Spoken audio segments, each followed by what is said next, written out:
Segundo ano do ensino médio do Colégio Alexandre Dumas, nosso encontro hoje é aula de História. Estou na área e não corre ninguém, viu? Quero deixar para vocês logo aí a atividade do capítulo 2 do livro de História, ok? Anote aí, Revolução Francesa. E do capítulo 1, a Revolução o Iluminismo também. Quem tiver o livro e puder, poste no grupo para que os outros colegas possam estar pegando. Peço a vocês que assistam às aulas, lógico, respondam as atividades enviadas, ok? E espero que logo mais a gente possa se encontrar ao vivo, revisem as atividades, porque vocês vão ter aí um simulado, vão ter avaliação, a escola está programando tudo direitinho e a gente conta com essa eficiência, responsabilidade e compromisso de vocês, beleza? A aula de hoje é sobre Revolução Francesa. Para começar a aula de hoje, vocês não estão enxergando aí aqui o fundo, ok? Eu abri na internet rapidinho aqui a Constituição Federativa do Brasil. Ou seja, aqui são alguns artigos da lei brasileira, os direitos e deveres individuais. E eu queria ler o artigo 5º para vocês. Sei que vocês não estão enxergando, mas eu vou ler para vocês. Todos são iguais perante a lei, sem distinção de qualquer natureza, garantindo-se aos brasileiros e aos estrangeiros residentes no país a inviolabilidade do direito à vida, à liberdade, à igualdade, à segurança e à propriedade nos termos da lei. São invioláveis a intimidade, a vida privada, a honra, a imagem das pessoas. É assegurado o direito à indenização pelo dano material ou moral decorrente da sua violação. É assegurado a todos o acesso à informação, resguardado o sigilo da fonte. O que é que eu quero mostrar para vocês? Qual foi o meu objetivo? É mostrar para vocês que a Constituição brasileira é o nosso bem maior, é o que rege a nossa sociedade. Os direitos individuais, que é o de cada cidadão, e o direito coletivo, que abrange a minha relação com o outro. Então, embora muitos desconheçam a nossa Constituição, toda a política que gira dentro do nosso país, ela gira em torno do cumprimento dessa Constituição.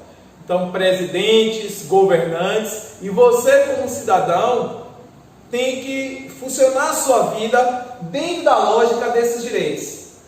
E além disso, é romper com esses artigos, e daí você entende que você comete um crime quando você vai além da Constituição.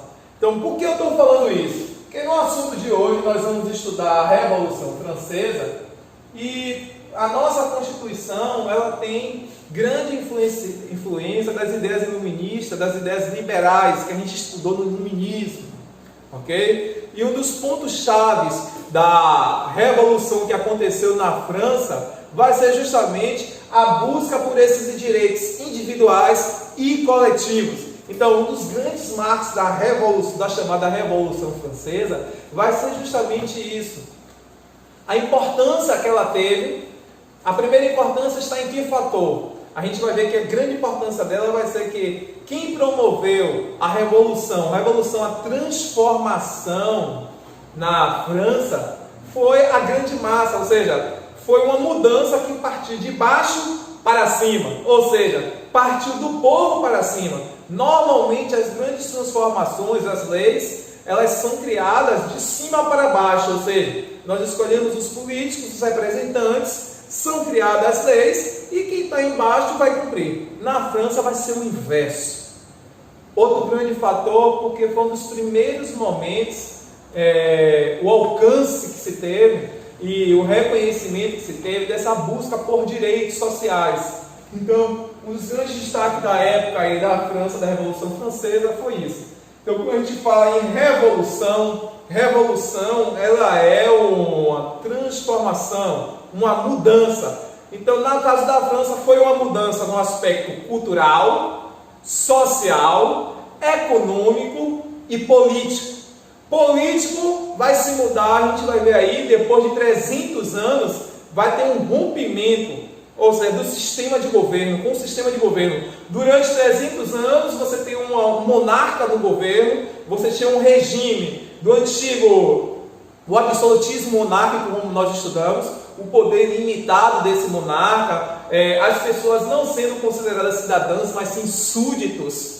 O rei sendo até consagrado como um enviado de Deus, ou como uma pessoa mais sábia da sociedade. E aí a gente vai ver, a gente viu que o iluminismo ele vai fazer uma crítica a isso, e vai dizer que a única função do rei era apenas representar o povo, trabalhar para o povo, que é quem move a sociedade. Nós, cidadãos, é quem movemos. O Brasil existe não só pelo espaço geográfico, mas também pela nação que está dentro desse espaço geográfico e pelo cumprimento dessas regras. Então o iluminismo ele vai trazer esse questionamento. Além disso, vai repensar essa questão da religião no meio político.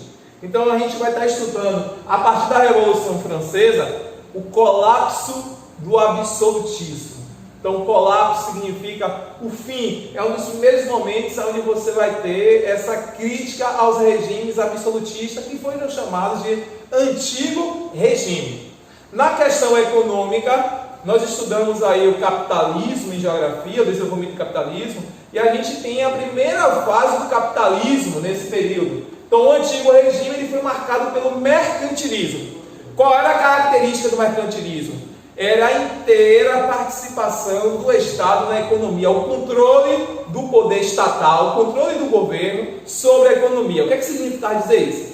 Se, por um exemplo, Sara quisesse abrir uma empresa, ela tinha que ter autorização do governo, e o governo ia decidir para quem ela ia vender, por quanto ela ia vender e cobrar um alto imposto.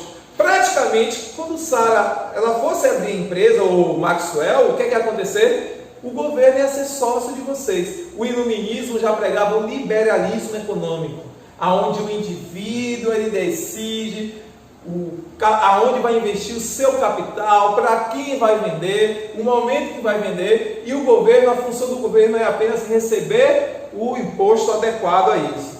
Então, na economia você tinha no antigo regime o mercantilismo, na política o absolutismo. E no social, a gente tinha uma sociedade estatal estratificada, onde você não tinha mobilidade social. Você estava ligado àquele grupo social ao seu nascimento. Então, o que vai se questionar nesse período é o seguinte: se o povão sustenta o país através do pagamento de impostos, automaticamente esses direitos deveriam ser iguais para todos. Da mesma forma que o nobre, o rico, aliado do rei, que era uma minoria na sociedade, recebe um tratamento, o povão que sustenta toda essa sociedade também queria esse mesmo reconhecimento. Então eu quero deixar uma dica para vocês. Esse período da história vai ser chamado também de Revolução Burguesa, porque a burguesia nesse momento possuía o dinheiro, mas não possuía direitos sociais ou direitos políticos. Então a burguesia queria fazer parte da política, e a gente vai ver que a Revolução na França ela vai favorecer principalmente a essa classe social que eram os empresários da época. Okay? Então vem comigo e observa aqui. Essa primeira imagem aqui é uma imagem que retrata o processo da Revolução. Essa Revolução vai se dar através de uma guerra civil, onde grupos da sociedade vão estar guerreando entre si, ou seja, o povo contra as classes mais ricas que representavam o rei. E essa imagem aqui ao fundo é da principal cadeia, que era a Bastida. Então, ou seja, aqui mostra o momento em que o povo invade a principal cadeia da França e liberta todos os presos e pega as armas que tinham lá. Então, por que isso é um ato? Porque se vocês forem pensar bem, a cadeia é a representação simbólica máxima do Estado, porque você muitas vezes não comete um crime, ou quando faz algo de errado, tem medo de ir preso. Então, para onde é que você vai? Para a cadeia, para a penitenciária, para a delegacia, para a penitenciária. Então, isso representa o poder do Estado também sobre essa população, essa coação. E nesse momento aqui, a população invade a Bastilha e toma a Bastilha dentro desse sistema de guerra civil. Ok? Então, eu vou trazer algumas características. Então, a Revolução Francesa foi um conjunto de eventos que que teve duração aí de quase 10 anos, de 1789 a 1799, alterou o quadro político, econômico e social da França, como eu acabei de falar. Antes da Revolução, a França tinha um antigo regime, foi o que eu acabei de falar, que tinha o absolutismo monárquico, o mercantilismo e uma sociedade estamental, como eu acabei de explicar aqui, expliquei há pouco. A Revolução, ela rompeu com o antigo regime que dominava a Europa desde o século XV. Então essa revolução ela está ocorrendo no século XVIII. Então você tem aí, minha amiga, quase 300 anos. Então tornou-se assim um importante marco histórico que marcou a chamada Idade Contemporânea. Por quê? A história ela vai ser datilografada, Idade Moderna e Idade Contemporânea. Por que Idade Moderna e Idade Contemporânea? É justamente esses eventos, essa mudança que vai ter nessa realidade histórica. Então a Revolução Francesa inspirou reforma em outros países, além de ter influenciado a independência do Brasil, também a independência dos Estados Unidos da América, as 13 colônias que se tornou os Estados Unidos da América, dos países aqui da América no geral. Então as ideias da Revolução Francesa elas vão chegar aqui para o próprio processo de abolição da escravidão. Então você vê, por isso estudar a Revolução Francesa, o marco dela foi justamente isso. Todo o conhecimento que ela produziu. Embora seja uma revolução burguesa, houve forte participação popular. Representa o momento em que a burguesia já denotava do poder econômico e queria agora o poder político. Foi como eu acabei de explicar para vocês. A sociedade, a maior parte da sociedade, que era o povo, e dentro desse povo estava a burguesia, mantinha a sociedade, mas no entanto não tinha o mesmo direito que os nobres. Então quais foram essas causas da Revolução? Acompanhe aqui comigo. Dentre as principais causas que a gente pode indicar é o seguinte: chegou um momento em que a França ela começou a gastar mais do que arrecadava. Então imagine só um exemplo: o seu pai ganha R$2.000, mas ele faz R$5.000 de dívida. Então no segundo mês, seu pai ganha R$2.000 e faz 10.000 de dívida. No terceiro mês, ele ganha R$2.000 e faz 20.000 de dívida. Então, ou seja, os impostos arrecadados não tinha como custear esses gastos. Então, o primeiro fator foi esse fator econômico. Manter a monarquia não era possível, ou seja, se gastava mais do que se produzia. Outro fator que contribuiu para a Revolução Francesa vai ser as ideias iluministas, ou seja, os iluministas eles desejavam a reforma, essa reforma onde os governos monarcas deixassem de ser absolutistas e fossem parlamentares, seguissem uma Constituição. Como eu mostrei na abertura, a Constituição é o nosso bem maior, é o nosso ato supremo, é o que a gente segue. Nenhuma autoridade vai além da Constituição. E as ideias iluministas pregavam justamente isso na época. Também a França estava envolvida em muitas guerras, por exemplo, na independência das 13 colônias que formou os Estados Unidos da América, a França ajudou os norte-americanos, isso foi gasto também em guerra. No Canadá, o Canadá é dominado por França e Inglaterra, então brigas lá, essa guerra lá contribuiu para esse fator. Além disso, a divisão social francesa, como eu falei, você tinha essa sociedade extremamente desigual, ok?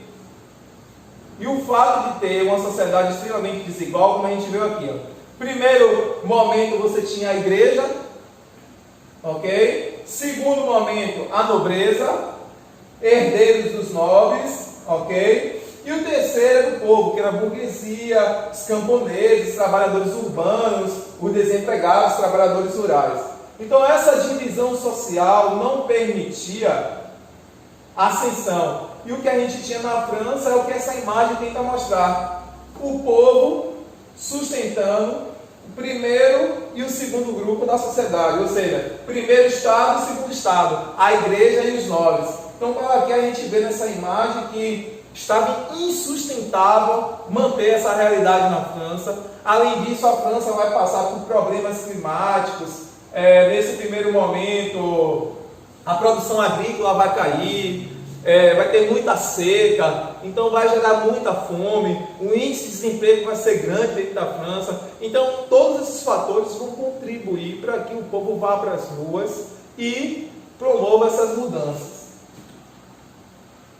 Ok? Então aí, aqui a gente tem essa imagem, né, da nobreza. A nobreza, para vocês terem ideia, tinha total privilégio, não pagava nenhum imposto na França, só eles poderiam participar da política. Enquanto isso, a população com poucos direitos sociais, não tinha direitos trabalhistas e pagava altos impostos. Então essa imagem representa isso, né? Essa nobreza que era sustentada pelo povo. Então essa insatisfação da maioria esmagadora da França, que era a população, vai levar esse povo à rua a lutar pelos seguintes ideais: liberdade, igualdade e fraternidade. Ou seja, através das ideias iluministas, buscavam a ideia de nação, de identidade nacional, de reconhecimento, de cidadania. Então, aqui a gente tem algumas etapas que a gente não vai se deter, isso aí vocês vão fazer na atividade, ok? Mas na abertura da aula, a tomada da Bastilha, 14 de julho de 1789, foi o ponto marco, aonde o governo perde todas as suas forças, ok? E o outro ponto-chave vai ser uma das decisões. Vai se formar uma Assembleia Nacional, aonde vai se ter os representantes do povo, da classe média e da classe alta. E uma das decisões que nesse processo revolucionário vai ser a decapitação do rei. Então, depois de 300 anos de um tipo de governo, aquela sociedade adquire uma nova consciência, um novo pensamento, uma nova lógica de vida. Ou seja, se a gente for pensar naquela música de Raul Seixas, né? Viva uma sociedade alternativa, ela se encaixaria nesse período da França. A sociedade queria uma sociedade alternativa, uma sociedade onde os indivíduos possam ser reconhecidos como uma metamorfose ambulante. E queria mostrar que o povo tinha esse poder de transformação social, ou seja, transformação social, uma transformação política e uma transformação econômica. Então, o grande marco da Revolução Francesa vai ser justamente isso. Eu poderia até terminar a aula de hoje. Aqui é uma imagem da Declaração dos Direitos do Homem e do Cidadão, aonde pós-revolução se forma uma república na França e você vai ter a Constituição. A lei é que vai valer, não a ordem de um monarca, ok? Se propôs também uma monarquia constitucional, mas como o monarca ele não aceitou ser controlado, ele foi decapitado. Então, na França vai ser instalada essa primeira fase aí, onde você vai ter uma república, ok? Uma república, e aqui é uma imagem desse rei sendo decapitado. Então, eu queria encerrar justamente aí, falando justamente isso. A importância da Revolução Francesa vai ser as ideias que foram pregadas na época e que vai influenciar as sociedades posteriores. Então, a grandeza com qual, a amplitude que essa revolta se tomou, ok? Um abraço, a gente se encontra na próxima.